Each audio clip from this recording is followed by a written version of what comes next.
Good morning students, welcome to scholars public school Jaora. So कल तक हम एग्रीकल्चर क्रॉप प्रोडक्शन के अंदर हम लोग एग्रीकल्चर के टाइप्स में हम यूजेस के तरीके से हम लोगों ने ये पढ़ना शुरू कर दिया था, जिसके अंदर मैंने आपको बोला था कि आप टेबल नंबर 1.1 अपने घर से लर्न करके आएंगे। सो आई थिंक और आई होप कि आप लोग पढ़कर आए होंगे। अब हम आगे पढ़ेंगे common crops grown in India. तो इंडिया के अंदर कौन कौन से क्रॉप हम उगते हुए देखते हैं या ठीक है। सो सबसे फर्स्ट है सीरियल्स। सीरियल्स को आप सेरेल्स भी बहुत लोग पढ़ते हैं। सो जैसा आप लोगों को ठीक लगे आप उसे वैसा पढ़ सकते हैं, ठीक है। तो सीरियल्स आपके होते हैं राइस, वीट, मेज, बार्ले एंड ओट, ठीक है। तो मान लीजिएगा आपसे किसी ने पूछा अनाज, तो अब हम लोगों को नॉर्मली हम सभी को पता है कि अनाज के अंदर क्या क्या जाता है। तो राइस जाएगा यानी कि आपका चावल, वीट यानी आपकी गेहूँ, मेज़ यानी कि आपकी मक्का, बार्ले मतलब आपका बाजरा, और ये ओट, ठीक है। ये ओट थोड़ी अलग चीज़ होती है, इसलिए हम इसको ओट, ठीक है। अब हम बात करते हैं पल्सेस। पल्सेस दाल दाल। सो दालों के अंदर क्या क्या आ जाएगा। सो चना, ग्रीन हरा चना, ब्लैक चना या चिकपी। चिकपी यानी कि हम बात कर सकते हैं जो तुअर दाल होती है उसी टाइप की एक दाल होती है, ठीक है। अब अगर हम बात करें वेजिटेबल्स, तो वेजिटेबल्स में कौन कौन से पार्ट आ जाएंगे। ओनियन आ जाएगा, potatoes, cabbages, carrots and tomatoes. ये सारे आपके किस में जाएंगे, वेजिटेबल्स में जाएंगे। फ्रूट्स के अंदर क्या क्या जाएगा, mango, apples, oranges, pear and guava, ठीक है। इम्पॉर्टेंट हमारे लिए ऑयल सीड है, इसको थोड़ा हमको ध्यान से पढ़ना पड़ेगा। तो देखिए cotton, mustard, soybean, groundnut and sunflower. तो देखिए ऑयल सीड का मतलब क्या, कि जिन फसलों से हमको ऑयल प्रोडक्शन मिलता है, मतलब जिन फसलों के बीजों से या उसके प्रोडक्ट प्रोड्यूस से हम ऑयल बना सकते हैं। सो जैसे मस्टर्ड आपने देखा सरसों का तेल, ठीक है। सोयाबीन हम देखते हैं अपने आसपास, ग्राउंडनट मूंगफली, और सनफ्लावर यानी सूरजमुखी। तो ये मेनली हम 3-4 तरीके के फूड ही हम फूड में कंज्यूम करते हैं, ये वाले ऑयल, इसलिए हमने इसको ऑयल सीड नाम दिया है, ठीक है। शुगर क्रॉप्स कौन कौन सी है आपकी, तो शुगर केन और शुगर बीट, ठीक है। स्पाइसेस यानी कि मसाले, तो मसालों में आपका coriander, cumin, black pepper, clove, ginger, garlic, ठीक है। सो इनके हिंदी मीनिंग आप खुद भी अपने होमवर्क के रूप में इसको पता करके आ सकते हैं। फाइबर क्रॉप्स में आपकी क्या होंगी, कॉटन, जूट, हेम्प, कोकोनट, ठीक है। आप फाइबर में आप बोलेंगे सर ये कोकोनट कैसे आ गया फाइबर में। तो देखिए जो कोकोनट का जो ऊपर वाला पार्ट होता है जिसे हम छील देते हैं ड्यूरिंग, हम जब जब भी हम कोकोनट का यूज़ करते हैं तो हम उसकी बाहरी जो सतह होती है हम उसको छील देते हैं यानी कि पील कर लेते हैं। सो वो जो छिला हुआ पार्ट है हम उसका क्या कर सकते हैं, हम उसका यूज़ करते हैं। यूज़ कैसे करते हैं, हम उसकी रस्सियाँ बना लेते हैं, ठीक है। तो वो हमारे लिए एक फाइबर क्रॉप है, ठीक है। अगर हम बेवरेजेस की बात करें तो टी और कॉफ़ी, ठीक है। तो टी और कॉफ़ी जैसे हम खेत में उगाते हैं जैसे वैसे ही ये टी और कॉफ़ी भी खेत में उगती है, ठीक है। तो हमने देखा कि ये है यूजेस के ऊपर।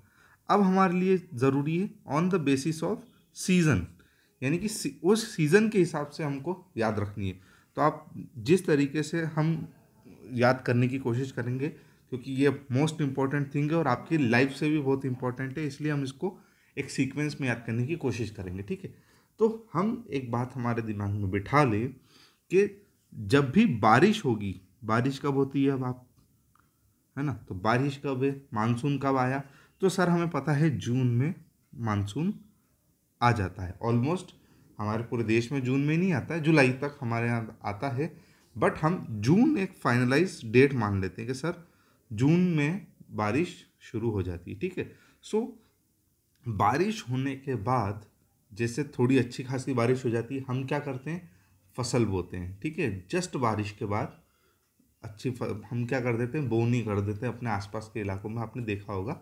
सो जस्ट मानसून में जो बीज बोया जाए, मतलब मानसून में जो फसल लगाई जाए, और जो दिवाली के आसपास यानी कि सितंबर में जिसे काट लिया जाए उसे हम खरीफ बोलेंगे। यानी कि ध्यान रखिएगा, जब बारिश गिरी और दिवाली के आसपास हमने उसको काट लिया तो हम क्या नाम रखेंगे उसका, खरीफ की फसल, ठीक है। So the crops which are grown in the rainy season and are called kharif. The period of growing kharif crops are June to September. ध्यान रखिएगा, यानी बारिश कब से, जून टू सितंबर के बीच में हमने क्या करा, फसल को काट लिया. अब इसमें कौन कौन सी फसल होती है, तो आपने नाम याद रखेंगे. पहली होती है राइस, दूसरी होती है maize, cotton, groundnuts are example of kharif crops. तो हमने ये देखा खरीफ क्रॉप्स. तो नाम याद रखेंगे, राइस, मेज, कॉटन एंड ग्राउंड नट्स, यानी कि चना, सॉरी हमारा चावल, आपके भुट्टे, आप कॉटन की जो फसल उगाते हैं वो, यानी कि कपास, और ग्राउंड नट यानी कि आपके मूंगफली. ठीक है, हम ये 3-4 फसल खरीफ के टाइम पे उगाते हैं. ठीक है. दूसरा, अब खरीफ जैसे ही कटेगा उसके बाद कुछ टाइम खेत को हम खाली छोड़ते हैं. अब आपको ये कमेंट बॉक्स में मुझे बताना है कि हम खेत को, हमने देखा है किसान लोग कम से कम 1 महीना खेत को खाली छोड़ते हैं. जैसी फसल की कटाई के बाद वो 1 महीना खेत को बिल्कुल रेस्ट देते हैं. अब ये क्यों देते हैं ये आप मुझे कमेंट में बताएंगे. ठीक है. और इसका आंसर मैं आपको बाद में प्रोवाइड कर दूंगा. ठीक है. The crops which are grown in winter season are called rabi crops. तो देखिए, जब भी हम सितंबर में फसल काटी, अब हम क्या करेंगे, नवंबर में वापस से सोइंग करेंगे. दिवाली के बाद हम वापस से क्या करते हैं, सोइंग करते हैं. नए दूसरे तरीके के हम क्या करेंगे, पौधे लगाएंगे या क्रॉप्स लगाएंगे. ठीक है. The period of growing rabi crop is from October to March. देखिए, यहाँ मेरी बात और यहाँ बुक की बात थोड़ी सी मैं अलग मिसमैच हो रही है कि सर अक्टूबर में आपने, तो ये एज अ बुक और एज अ रियलिटी थोड़ा कुछ अलग हो सकता है. ठीक है. इस पर आप लोड ना लें कि सर ये इसमें अक्टूबर लिखा है, आपने नवंबर बताया. आप बुक से याद करेंगे, बाकी मैं आपको रिलेट कर रहा हूँ अपने आसपास चीज़ों से. ठीक है. सो अक्टूबर से मार्च के बीच तक पूरी फसल हम देख पाते हैं. ठीक है. अब इसके अंदर कौन कौन सी फसल उगती है, तो गेहूँ, दालें, सरसों और बाजरा, ये 4 तरीके की फसलें हम क्या करते हैं ड्यूरिंग द रबी क्रॉप हम इसे उगाते हैं. अब इसके लिए मैंने क्यों पढ़ाया, क्योंकि देखिए, मान लीजिए मैंने आपसे पूछा जो वीट है ये कौन सी फसल है. अब ये एमसीक्यू में पूछा जा सकता है कि वीट कौन सी फसल है, तो आपको याद रखना है वीट एक रबी की फसल है. मैंने पूछा सर राइस कौन सी फसल है, तो राइस आप बोलेंगे राइस खरीफ की फसल है. ठीक है. तो रबी और खरीफ के बीच का डिफरेंस आपको अच्छे से पता होना चाहिए. अब हम बात करते हैं समर क्रॉप्स की. तो ऐसे क्रॉप्स जो कि गर्मी में उगाए जाएं, यानी कि देखिए, जो मार्च आते आते हम देखते हैं पानी की कमी हो जाती है. हम लोगों ने अपने आसपास देखा है, गर्मी जैसी पड़ती है तो पानी की कमी होना शुरू हो जाती है. अब आप ऐसे पौधे लगाना चाहेंगे या ऐसी फसल लगाएंगे जो कि कम पानी पिए, यानी कि जो पानी कम यूज़ करें और प्रोडक्शन अच्छा दे. तो ऐसी कंडीशन में the crops which are grown in summer season are called summer crop. The period of growing summer crop is March to May. तो मार्च से मई के बीच तक हम क्या करते हैं, हम इसे उगाते हैं. अब some pulses and vegetables are grown in this season. अब देखिए, इसके अंदर बहुत सारे एग्जाम्पल है. हम देखते हैं, आपने ककड़ी देखी होंगी, अभी हम आसपास अभी इस सीज़न में ककड़ी बहुत ज़्यादा आएंगी, है ना. खीरा बहुत ज़्यादा आएगा, तरबूज बहुत ज़्यादा आएगा, हम देखते हैं खरबूजा बहुत ज़्यादा आएगा. तो ये सारी इसी में ही है कि, या हम बात करें एक और आता है कद्दू. ठीक है. सो ये सारे जो जो भी आपके फसल हैं ये इसी ड्यूरेशन में, क्योंकि ये कम पानी में उगती हैं. ठीक है. अब ये आपके आगे एक होमवर्क है, इसका आप स्क्रीनशॉट ले लेंगे. ये हिस्ट्री है कि किस, जैसे मैंने आपको चैप्टर की शुरुआत में बताया था कि क्या होता है, कि क्यों इंसान ने अपना खेती करना शुरू किया. ठीक है. अब हम बात करेंगे एग्रीकल्चर की. So the practice of growing crops and rearing animal on a large scale to provide food, fiber and other product is called agriculture. Sorry. So the अब ऐसी क्रॉप्स को उगाना लार्ज स्केल पे या एनिमल्स की rearing करना, यानी कि एनिमल्स का एक हम यूटिलाइजेशन कर रहे हैं ऑन लार्ज स्केल. और क्यों करेंगे, सो हमारे पास जवाब ये है, हम इसलिए करेंगे क्योंकि हमें फूड, फाइबर और अदर प्रोडक्ट्स चाहिए। ठीक है। The land where crop is cultivated is called field. ठीक है, तो हम जहाँ फसल उगाते हैं उसे हम फील्ड बोलते हैं, हिंदी में हम उसे खेत बोल सकते हैं, सिंपल सी बात।